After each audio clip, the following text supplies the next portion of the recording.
सूर्य षष्ठी व्रत की शुरुआत हो गई है। दीपावली के बाद बड़े त्योहारों में शामिल छठ पूजा का बड़ा ही विशेष महत्व है। छठ पूजा का ये व्रत संतान की लंबी आयु, पारिवारिक सुख समृद्धि, अच्छी सेहत और मनोवांछित फल की प्राप्ति के लिए खास तौर पर किया जाता है। छठ पूजा का ये त्योहार पूरे 4 दिनों तक मनाया जाता है। छठ पूजा के पहले दिन नहाए खाए होता है, दूसरे दिन खरना, तीसरे दिन डूबते सूर्य को अर्घ्य और उसके अगले दिन अरुणोदय काल में उगते हुए सूर्य को अर्घ्य देने के बाद व्रत का समापन किया जाता है। आगे का वीडियो देखने से पहले हमारे चैनल NN श्रद्धा को अगर आपने अभी तक सब्सक्राइब नहीं किया है तो जल्दी से कर लें। इसके साथ ही आपको यहाँ दिख रही घंटी भी बजानी है ताकि जब भी कोई नई वीडियो आए तो आपको तुरंत नोटिफिकेशन मिल जाए।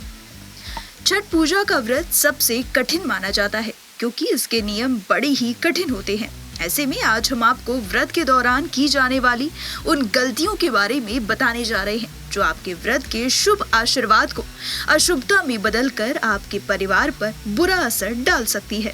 लेकिन उससे पहले आपको छठ पूजा का शुभ मुहूर्त बता देते हैं जो कुछ इस प्रकार है।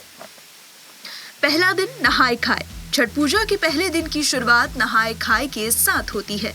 इस बार नहाए खाए 8 नवंबर यानी सोमवार को पड़ा था। उस दिन सूर्योदय सुबह 6:42 पर और सूर्यास्त शाम को 5:27 पर था। दूसरा दिन खरना। छठ पूजा के दूसरे दिन को खरना कहते हैं। इस बार खरना 9 नवंबर को मनाया गया।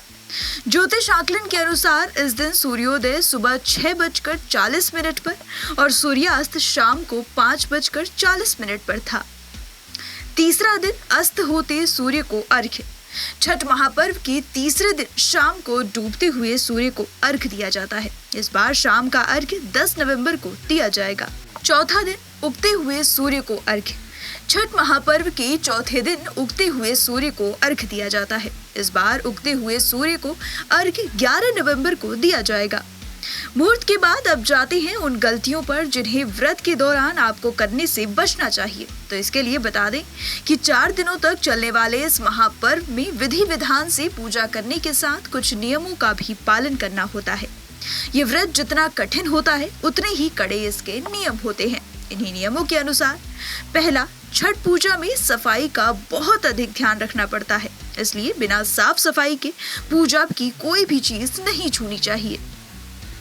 दूसरा, जो महिलाएं इस व्रत को रख रही हैं, वह इन 4 दिनों में पलंग या चारपाई पर न सोएं, बल्कि जमीन पर चादर बिछाकर सोएं। तीसरा, सूर्य भगवान को अर्घ्य देना बहुत ही जरूरी माना जाता है, इसलिए कभी भी पूजा के लिए चांदी, स्टील, प्लास्टिक के बर्तनों का इस्तेमाल नहीं करना चाहिए। हमेशा तांबे के लोटे का इस्तेमाल करना चाहिए।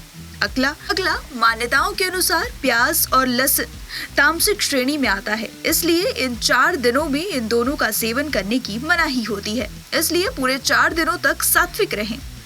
पांचवा है, प्रसाद तैयार करते समय किसी भी चीज का सेवन नहीं करना चाहिए। अगर आपने ऐसा किया तो आपका प्रसाद झूठा हो सकता है। अगला है, जिस जगह आप छठ का प्रसाद बना रहे हैं, ध्यान रखें कि वहां पर खाना न बनता हो। इसके साथ ही मिट्टी के बने हुए चूल्हे का ही इस्तेमाल करें। अगर आपने व्रत रखा है तो बिना सूर्य को अर्घ्य दिए जल या फिर किसी और चीज का सेवन न करें। पूजा के दिनों में किसी को भी फलों का सेवन नहीं करना चाहिए। पूजा के बाद फलों का सेवन कर सकते हैं।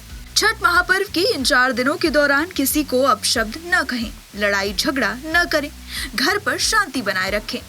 तो आपको हमारा ये वीडियो कैसा लगा और आप कौन से टॉपिक पर वीडियोस देखना चाहते हैं, हमें कमेंट सेक्शन में जरूर बताएं। इसके साथ ही हमारे चैनल को सब्सक्राइब करना ना भूलें।